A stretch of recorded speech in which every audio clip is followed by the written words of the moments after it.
الحمدللہ رب العالمین والصلاة والسلام علی سید الانبیاء والمرسلین اما بعد فاعوذ باللہ من الشیطان الرجیم بسم اللہ الرحمن الرحیم الصلاة والسلام علیک یا رسول اللہ وعلی آلک واصحابک یا حبیب اللہ الصلاة والسلام علیک یا نبی اللہ وعلی آلک واصحابک یا نور اللہ۔ مدنی چینل کے ناظرین، الحمدللہ عز و جل سلسلہ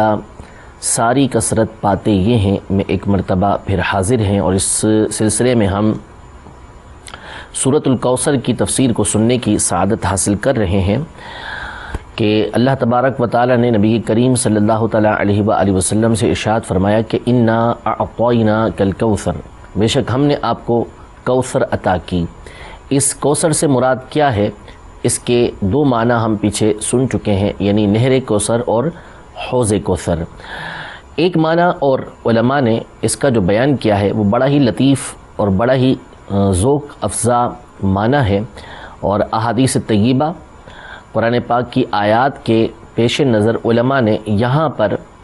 کوثر سے مراد نبی کریم صلی اللہ تعالیٰ علیہ وآلہ وسلم کی شفاعت لی ہے، یعنی شفاعت مصطفیٰ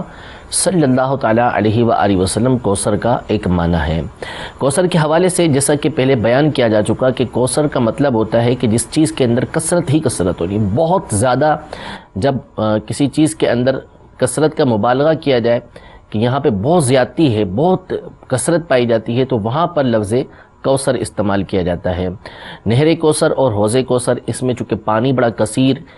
اس کا ذائقہ بڑا لطیف، اس پر آنے والے بڑے کثیر، اس پر برتن موجود بہت کثیر تھے، تو اس لیے ایک معنی وہاں پر کثرت کا پایا جاتا تھا۔ نبی کریم صلی اللہ تعالیٰ علیہ وآلہ وسلم کی شفاعت کے اندر کیسی کثرت پائی جاتی ہے، اور کیسی نبی کریم صلی اللہ تعالیٰ علیہ وسلم کو عام اور کافی شفاعت دی گئی ہے، یہ اگر قرآن و حدیث کا کوئی مطالعہ کرنے والا ہے تو اس کے سامنے یہ مخفی نہیں ہے۔ حضور علیہ السلام کی شفاعت ایسی ہے کہ اس شفاعت میں سے کوئی بھی محروم نہیں رہے گا، ہر ایک کو اس شفاعت میں سے حصہ ملے گا۔ تو شفاعت کی کثرت کے اعتبار سے علماء نے یہ ارشاد فرمایا کہ یہاں پہ کوثر سے مراد نبی رحمت صلی اللہ تعالیٰ علیہ وآلہ وسلم کی شفاعت ہے۔ اب معنی یہ بنے گا کہ بے شک ہم نے آپ کو کوثر یعنی کثیر شفاعت عطا فرمائی کہ آپ جس کی چاہیں اللہ کی بارگاہ میں سفارش کر کے اس کی شفاعت کروا سکتے ہیں۔ قرآن مجید فرقان حمید میں اور احادیث طیبہ میں جگہ جگہ نبی کریم صلی اللہ تعالیٰ علیہ وآلہ وسلم کی شفاعت کا تذکرہ ہے، اس میں سے بعض میں آپ کے سامنے عرض کرتا ہوں۔ شفاعت مصطفیٰ صلی اللہ تعالیٰ علیہ وسلم کی کثرت بھی واضح ہو، اور ساتھ ہی ساتھ نبی کریم صلی اللہ تعالیٰ علیہ وآلہ وسلم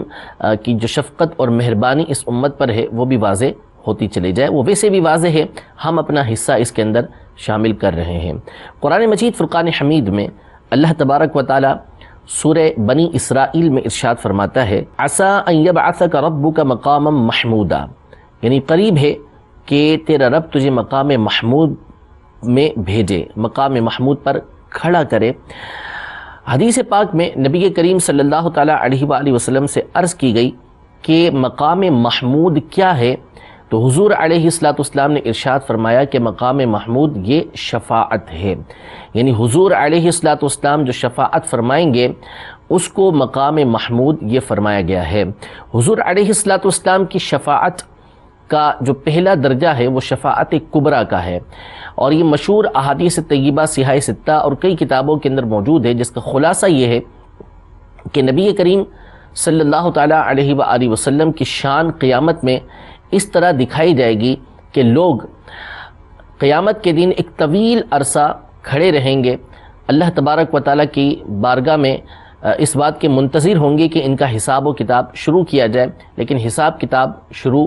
نہیں ہوگا۔ لوگ بڑی پریشانی کے عالم کے اندر ہوں گے۔ کوئی جو ہے وہ سورج کی گرمی کی وجہ سے، یعنی اس وقت سورج کی گرمی کے حوالے سے احادیث طیبہ کے اندر ہی موجود ہے کہ 10 سال کی کامل گرمی اس کے اندر جمع کی جائے گی، بالکل قریب یہ سورج ہو جائے گا، تانبے کی دہکتی ہوئی زمین ہوگی، اور لوگ سورج کی گرمی کی وجہ سے اپنے ہی پسینوں کے اندر ڈبکیاں کھا رہے ہوں گے کسی کے ٹخنوں تک پسینہ، تو کسی کے گھٹنوں تک، تو کسی کے سینے تک، کسی کے کان تک، تو کوئی اس کے اندر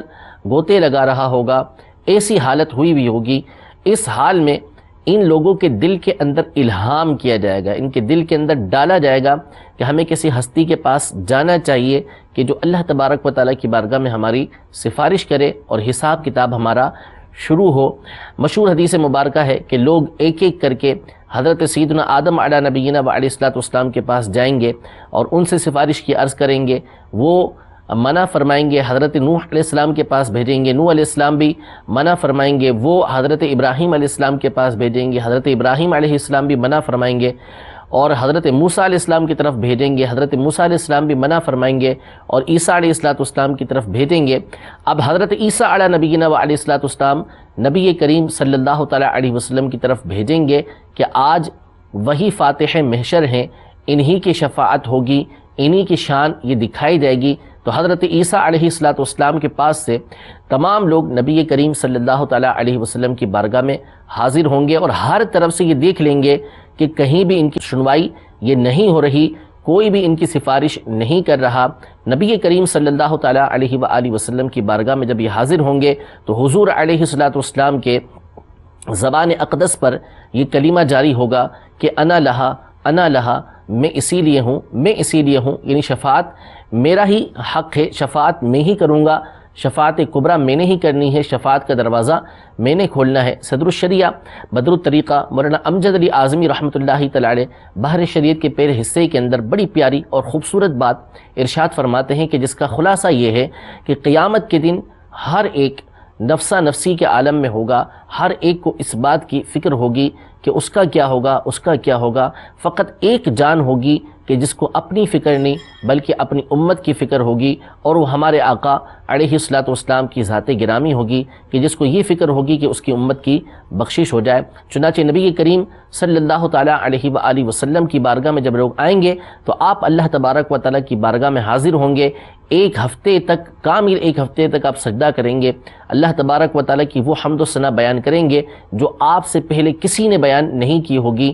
اللہ تبارک و تعالیٰ کی طرف سے آپ کو ندا دی جائے گی کہ ارفع رأسک یا محمد، اے محمد صلی اللہ علیہ وسلم اپنے سر کو اٹھائیے، سل تعطا، آپ سوال کیجئے، آپ کے سوال پر جو آپ مانگیں گے آپ کو دیا جائے گا، اشفع تشفع، آپ شفاعت کیجئے، آپ کی شفاعت کو قبول کیا جائے گا، جس کی شفاعت کریں گے اس کی شفاعت آپ سے قبول کی جائے گی۔ نبی کریم صلی اللہ تعالیٰ علیہ وسلم سے اللہ تبارک و تعالیٰ ارشاد فرمائے گا، حضور علیہ السلام سر اٹھائیں گے اور شفاعت شروع کریں گے۔ اب شفاعت کا دروازہ کھلے گا، لوگوں کا حساب کتاب شروع ہوگا، اس کو شفاعت کبریٰ کہا جاتا ہے، اور یہ وہ شفاعت ہے کہ جس میں سے ہر ایک کو حصہ ملے گا، کیونکہ اولین آخرین جتنے بھی ہیں یہ سارے کے سارے نبی کریم صلی اللہ علیہ وسلم کی بارگاہ میں حاضر ہوئے ہوں گے اور حضور علیہ السلام سے سفارش کریں گے، حضور علیہ السلام ان کی سفارش کو قبول کریں گے، شفاعت کبریٰ کا دروازہ کھولیں گے۔ اب اس میں سے ہر ایک کو حصہ ملا، تو اس سے ہم جان سکتے ہیں کہ نبی کریم صلی اللہ تعالیٰ علیہ وآلہ وسلم کی شفاعت کتنی وسیع ہے، کتنی کثرت اس کے اندر پائی جاتی ہے کہ ہر ایک کو نبی رحمت صلی اللہ تعالیٰ علیہ وآلہ وسلم کی شفاعت میں سے حصہ ملا ہے۔ اسی لیے علماء نے انا اعطیناک الکوثر میں کوثر کا ایک معنی یہ بیان کیا کہ آپ صلی اللہ تعالیٰ علیہ وآلہ وسلم کو کثیر شفاعت عطا کی گئی۔ تو قرآن مجید فرقان حمید کی اس آیت کے تحت بھی نبی کریم صلی اللہ تعالیٰ علیہ وآلہ وسلم نے یہ ارشاد فرمایا کہ مقام محمود سے مراد یہ شفاعت ہے۔ مقام محمود یعنی وہ مقام کہ جس میں تعریف کی جائے۔ تو حضور علیہ السلام چونکہ شفاعت فرمائیں گے، شفاعت کبریٰ فرمائیں گے، شفاعت کا دروازہ کھولیں گے، تو اولین آخرین تمام کے تمام لوگ آپ کی تعریف کریں گے، آپ کی مدح کریں گے، اس لیے اس مقام کو مقام محمود کہا جاتا ہے۔ امام اہل سنت رحمۃ اللہ تعالی علیہ نے فتاوی رضویہ کی 29ویں جلد میں اسماء الاربعین فی شفاعت سید المحبوبین، یعنی محبوبین کے سردار یعنی ہمارے آقا علیہ السلام کی شفاعت کے باب میں 40 حدیثوں کو سنانا، یہ رسالہ آپ نے تحریر فرمایا ہے، جس میں آپ نے 6 آیات مبارکہ اور 40 حدیثیں ذکر کی ہیں کہ جس سے نبی کریم صلی اللہ تعالیٰ علیہ وآلہ وسلم کی شفاعت کا اس بات ہوتا ہے۔ اہل ایمان کی جو کلمہ پڑھنے والے ہوں گے ان کی نبی کریم صلی اللہ تعالیٰ علیہ وسلم شفاعت فرمائیں گے۔ اس رسالے کے اندر یہ ذکر کیا گیا ہے، اسی میں سے میں کچھ باتیں آپ کے سامنے عرض کر رہا ہوں اور مزید عرض کروں گا۔ امام اہل سنت رحمۃ اللہ تعالی علیہ ایک اور آیت مبارکہ نقل فرماتے ہیں کہ سورہ والضحیٰ میں اللہ تبارک و تعالی نے یہ ارشاد فرمایا کہ وَلَسَوْفَ يُعْطِيكَ رَبُّكَ فَتَرْضَىٰ کہ ان قریب آپ کا رب آپ کو اتنا دے گا کہ آپ راضی ہو جائیں گے۔ حضرت علی رضی اللہ تعالی عنہ سے اس آیت کی جو تفسیر مروی ہے کہ جب یہ آیت مبارکہ نازل ہوئی تو نبی کریم صلی اللہ تعالیٰ علیہ وآلہ وسلم نے کیا ارشاد فرمایا۔ اس سے قبل ہم یہ سنتے ہیں کہ ایک مرتبہ اہل بیت اطہار میں سے کسی سے امام جعفر صادق رضی اللہ تعالیٰ عنہ یا ایک روایت کے مطابق حضرت علی رضی اللہ تعالیٰ عنہ ان سے کسی نے سوال کیا کہ آپ کے نزدیک جو ہے وہ قرآن پاک کی کون سی ایسی آیت ہے کہ جو سب سے زیادہ امید والی ہے، یا آپ لوگوں نے کسی سے سوال کیا کہ قرآن پاک کی سب سے جو امید والی آیت ہے وہ کون سی ہے؟ تو سامنے والے نے یہ کہا کہ اللہ تعالیٰ نے قرآن پاک میں فرمایا قل یا عبادی الذین اسرفوا علی انفسہم لا تقنطوا من رحمت اللہ ان اللہ یغفر الذنوب جمیعا انہ هو الغفور الرحیم۔ اے محبوب آپ فرما دیجئے کہ میرے وہ بندوں کہ جنہوں نے اپنی جانوں پر ظلم کیا اللہ کی رحمت سے مایوس نہ ہو، بے شک اللہ تمام گناہوں کو معاف فرما دیتا ہے، وہ بخشنے والا مہربان ہے۔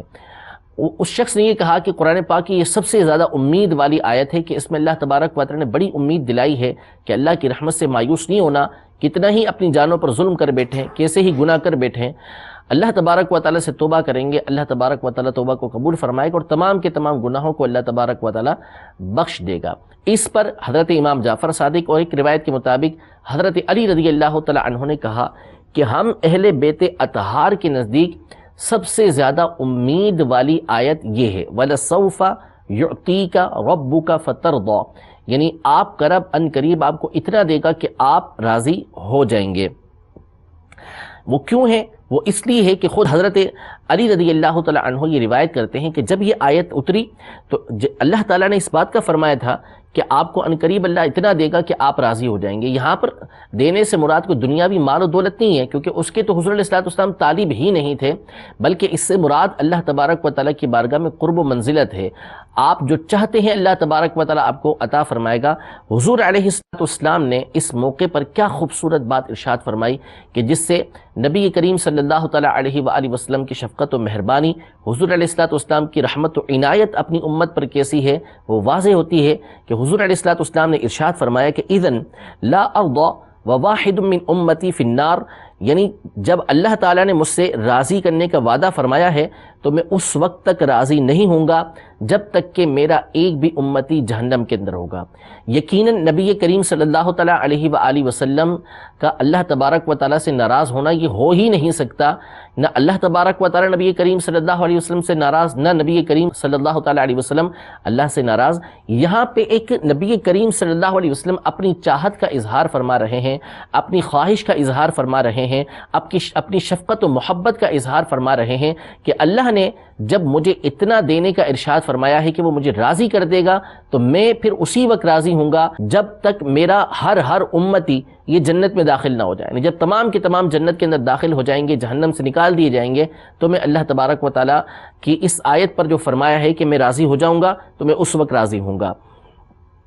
اللہ تبارک و تعالیٰ کی کروڑا کروڑ رحمتیں ہوں ہمارے آقا علیہ السلام کی ذات گرامی پر کہ کس قدر ہم سے محبت فرمایا کرتے تھے۔ یہ ایک آیت اور دو حدیثیں میں نے آپ کے سامنے ذکر کی، بلکہ دو آیتیں دو حدیثیں ذکر کی ہیں، اس کے علاوہ بہت ساری احادیث طیبہ موجود ہیں اور بڑی پیاری پیاری حدیثیں بالخصوص نبی کریم صلی اللہ تعالیٰ علیہ وآلہ وسلم کی قیامت کے حوالے سے کہ وہاں کیسی نبی کریم صلی اللہ علیہ وسلم کی شفقت و مہربانی ہوگی، یہ موجود ہیں۔ انشاءاللہ تبارک و تعالیٰ اپنے اگلے سلسلے کے اندر بھی اسی حوالے سے مزید گفتگو کریں گے۔ رب تبارک و تعالیٰ ہم سب کو نبی کریم صلی اللہ تعالیٰ علیہ وآلہ وسلم کی شفاعت میں سے حصہ عطا فرمائے، ہمیں حضور علیہ السلام کی شفاعت سے اللہ تبارک و تعالیٰ محروم نہ فرمائے، ہمیں ہماری نسلوں کو، ہمارے آباء و اجداد کو اللہ تبارک و تعالیٰ نبی کریم صلی اللہ تعالیٰ علیہ وآلہ وسلم کی شفاعت میں سے حصہ عطا فرمائے۔ آمین بجاہ النبی الامین صلی اللہ تعالیٰ علیہ وآلہ وسلم۔